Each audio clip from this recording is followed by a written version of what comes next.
In a big, busy city of Lagos, there lived a rich couple called Mr. and Mrs. Uche.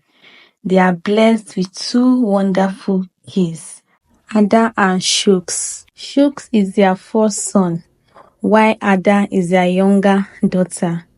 But there was something special about Ada. Mr. and Mrs. Uche had waited many years before she was born.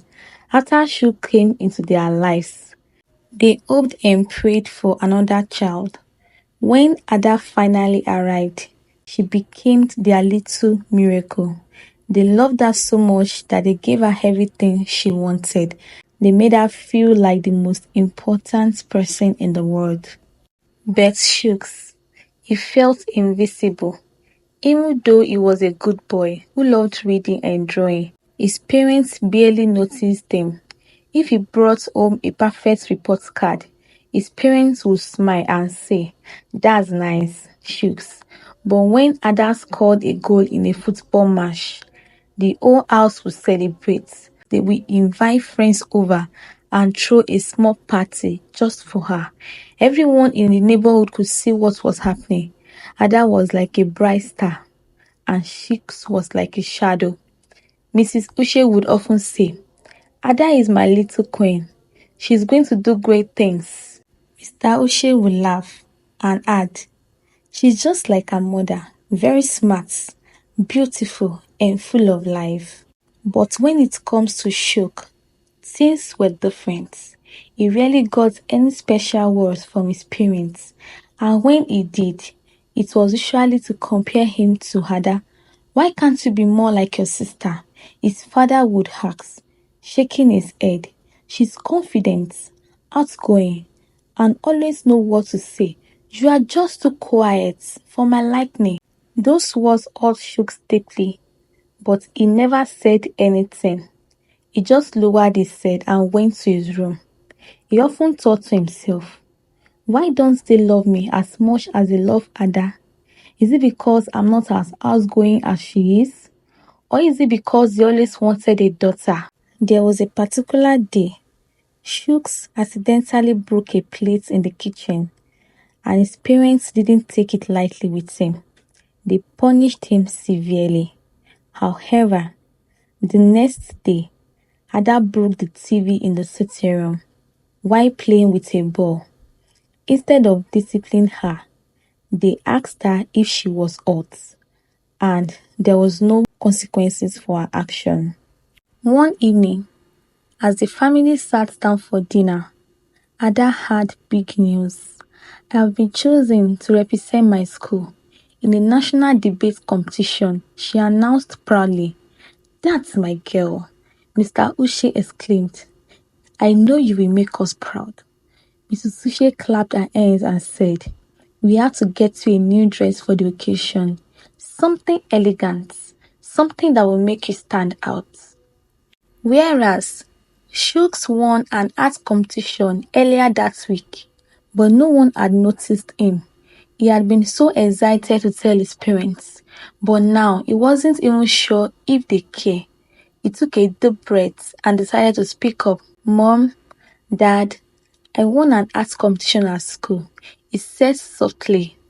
But before he could finish his statement, his father waved his hand. "Not now, Chooks. We are talking about your sister's achievements here." That night, as Chooks lay in bed, he couldn't stop thinking about how he felt. He stared at the ceiling, his mind filled with questions he had never asked out loud. Why do they love her more than me? What did I do wrong? Are they really my parents? He was so confused. The next morning, Shook woke up to the sound of laughter. He followed the noise to the living room, where his parents were admiring Ada's new dress. It was a beautiful flowing gown. They just bought her a dress for a competition. While walking past his parents' room, Shooks overheard a conversation about himself. His father, Mr. Uche, said, "I don't like that boy. He's good for nothing. Far too dull for my liking." I wish we had never given birth to him. Mrs. Uche replied her husband, I can't believe I ever gave birth to that boy. Let us focus our energy on our little princess. Those words broke Shook's heart deeply, leaving him feeling shattered and questioning his self-worth. In that moment, he began to wonder what he could possibly do to earn his parents' love. But the more he tried, the more he was ignored by his parents. Things took a turn when Ada won a very important scholarship to study in Europe. It was a full scholarship to one of the best schools there, and the Uches were so happy they could hardly believe it. To celebrate Ada's big achievements, the family decided to throw a huge party.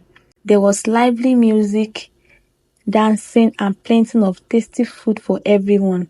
Neighbors came all around to congratulate Ada. Shooks watched Ada as she paraded herself like a princess. Then something happened that made him even more upset. Ada walked over to him, holding a glass of juice. With a teasing smile, she said, maybe if you have tried a little harder, you could achieve something great too, just like me. Immediately, Shooks burst into a loud tears. Before he could say anything, their parents rushed over. What is going on here? Ada quickly replied, Shooks is being mean to me. Mrs. Uche immediately took Ada's side. Shooks, how could you? Today is Ada's special day and you are spoiling it. Shooks couldn't hold his feeling anymore. I am not spoiling anything. He shouted back. It is always about Ada. What about me? Don't I matter? He cried. You never care about me. It is always Ada this, Ada that. I'm so tired of feeling invisible. Mr. Uche replied, Shooks, that's enough. Go to your room right now, he ordered. Without any word, Shooks ran upstairs to his room and slammed the door behind him. Tears streamed down his face as he felt alone, hot and very sad. In that quiet moment, Shooks wished someone would understand him. That night, as Shooks lay in bed, he couldn't stop thinking about everything that had happened. The way his parents always praised Ada, the way they always compare him to her. It was all too much for him. His heart felt heavy, like a big rock was sitting on his chest. He was angry, hot, and tired of always being the one left out.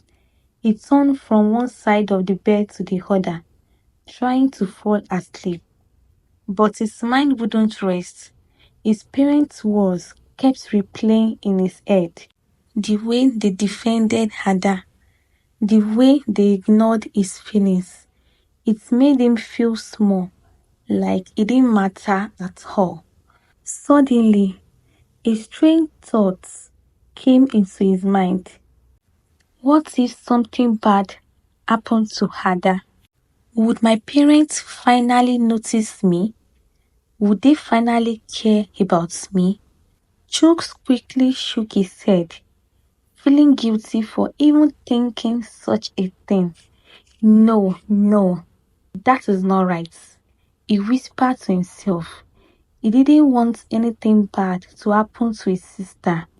He just wanted to feel loved too. He wanted his parents to look at him the way they look at Ada. But no matter how hard he tried to push the thought away, it kept coming back.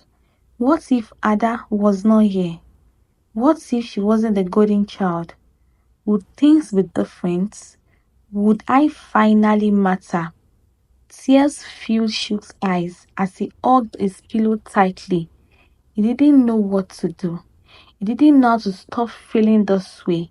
All he knew was that he couldn't keep living like this, feeling like a shadow in his own family.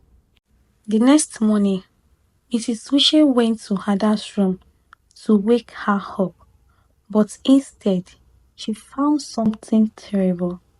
Ada was lying on the floor, completely still. Her skin looked pale, almost as if all the color had been drained from her. Her eyes were closed, and when Mrs. Uche touched her body felt ice cold. Ada was not waking up. She wasn't breathing. She was gone. Mrs. Uche screamed so loud, and everyone in the house kept wondering where is the noise coming from. Ada is not waking up, she told her husband.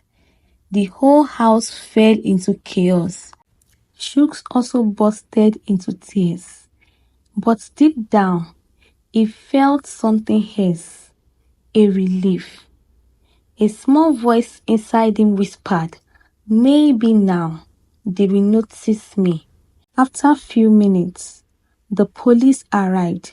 They asked questions. One officer turned to Shooks. "Did you see or hear anything strange last night?" Shooks quickly shook his head, his face full of fake innocence. "No, sir," he said softly. "I went to bed early. I didn't hear anything." After some investigation, the police discovered the truth.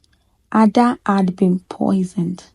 Someone had put something dangerous in her drink the night before. Everyone was wondering who could have done this. The house help was suspected, but there was no proof. No one knew for sure who was responsible. The Uche's family was shattered. Their golden child, their perfect daughter, their pride and joy was gone forever. The days that followed were filled with sadness in the Uche household. Everything felt quiet, yet heavy, like a dark cloud had settled over their home. Mr. and Mrs. Uche spent most of their time in Ada's room, holding her clothes close to their chests and crying. They were both lost in grief. "Why did this happen?" Mrs. Uche cried. "Why did someone take away our Ada?" Fuchs watched them from a distance. He had never seen his parent like this before, so broken and so helpless. But something strange was happening. For the first time in his life, they were noticing him. "You are such a good boy, Fuchs," Mrs. Uche whispered one evening. "We are so lucky to have you." Mr. Uche nodded. "Yes, son. You have been so strong through all of this. We don't know what we would do without you." Shooks felt a mixed feelings. A part of him wanted to enjoy their love and attention. Finally, they see me. But another part of him, the part that knew the terrible things he had done. That night, as he lay in bed, he heard his parents talking in the living room. He sat up and listened. "We've lost Ada," Mrs. Uche said, "but we still have Shooks. We need to be better parents. We need to love him more." Mr. Uche said, "You are right, my dear. We were so focused on Ada. Maybe we didn't give Shooks the attention he deserved. We need to make it up to him." Shooks was moved to tears. He thought to himself, why did it take losing Ada for them to love me? Why couldn't they see me before? The next morning, Mrs. Uche made Shooks' favorite breakfast, fluffy pancake drizzled with syrup and fresh fruit on the side. She smiled as she placed the plate in front of him. "Eat up, my dear. You need your strength," she said gently. As the day passed by, his parents kept trying to make things right. They took him to the park, They bought him new clothes and even sat down to watch him draw. They laughed at jokes. They asked him about his day. They told him they loved him. But no matter what they did, Shooks was not at rest. He always felt guilty about what he did. Even though Shooks' parents were now treating him with love and care, he didn't feel happy. In fact, he felt worse. His heart was always heavy and his mind was never at peace. At night, while his parents slept peacefully, Shooks lay wide awake, staring at the ceiling. No matter how hard he tried, he just couldn't sleep. His thoughts wouldn't let him be. I have to tell the truth, he whispered to himself. I have to get this weight off my chest. But just as he started to think about confessing, another voice in his head stopped him. No, you can't say anything. If you do, your parents will hate you forever. They will never forgive you. They might even hurt you. Shooks felt he was stuck between two voices, one telling him to tell the truth, the other telling him to stay quiet. During the day, he tried to act normal, smiling when his parents spoke to him. But inside, he felt like he was carrying a heavy rock on his chest, and it was crushing him more and more every day. Every night, the same battle played in his head. I have to tell the truth. No, I can't. It will break their hearts. But I need to free my mind. No, they will never forgive me. Shooks was tired of pretending, tired of feeling this way, but he didn't know what to do. Shooks, now the center of their attention, felt a strange emptiness. He had gotten what he wanted. His parents finally noticed him and spent time with him. But this did not bring him happiness. Instead, it brought guilt. Every time his parents hugged him or told him how much they loved him, he felt a sharp pain in his chest. He knew he didn't deserve their love, not after what he had done. One evening, the Uche family sat together in the living room. The TV was on, but nobody was really watching. The house felt empty without Ada. I miss Ada so much, Mrs. Uche said with a deep sigh. I still can't believe she's gone. Mr. Uche nodded. Life will never be the same without her. Shuk sat quietly. His hands were shaking. He couldn't hold it anymore. All of a sudden, he jumped to his feet and shouted, I killed Ada. Silence filled the room. Mrs. Uche's eyes widened in shock. What did you just say? She asked Shooks. He burst into tears. I killed Ada. He cried. I put poison in her drink that night. I was so hungry. You loved her more than me, and I hated her for it. Mr. Uche turned pale. Shooks, why? He asked, his voice trembling. Shooks fell to his knees, crying.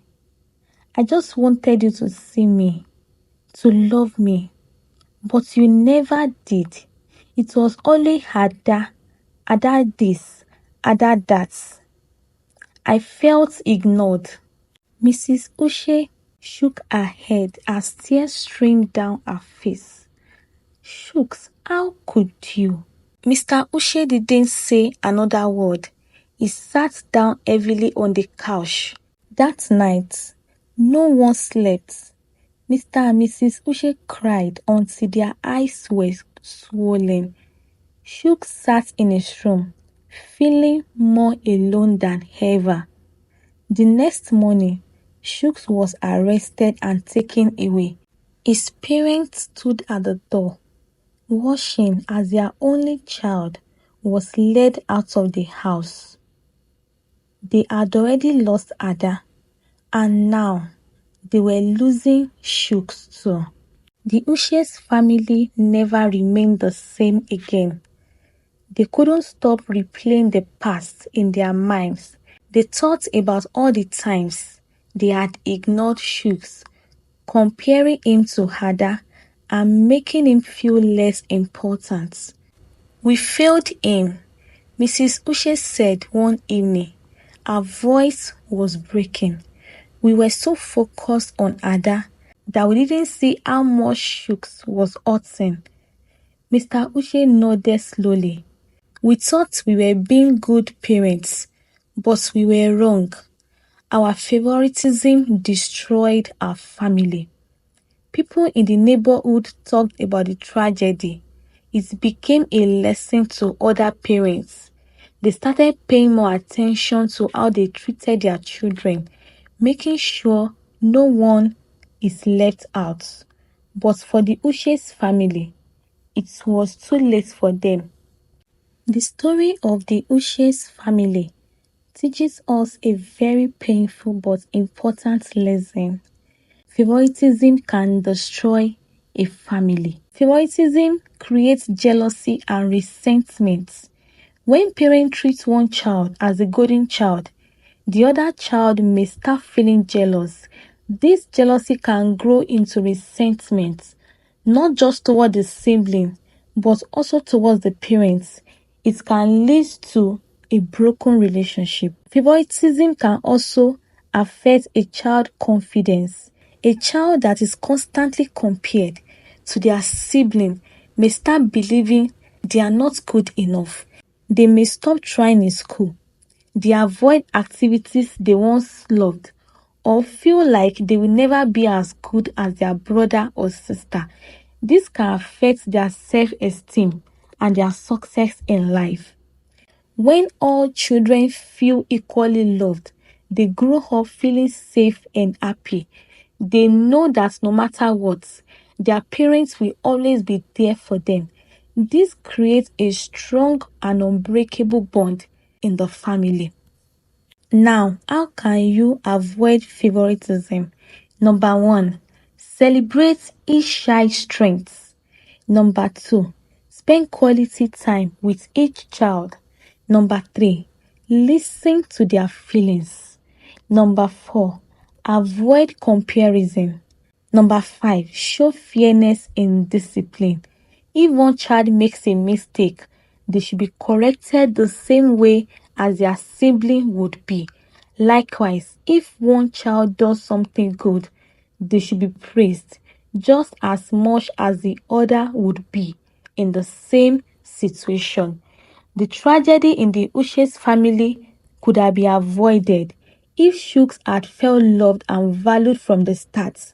If his parents had showed him the same care they gave to Ada, maybe he would not have felt so invisible. Maybe he wouldn't have made a choice that changed their lives forever.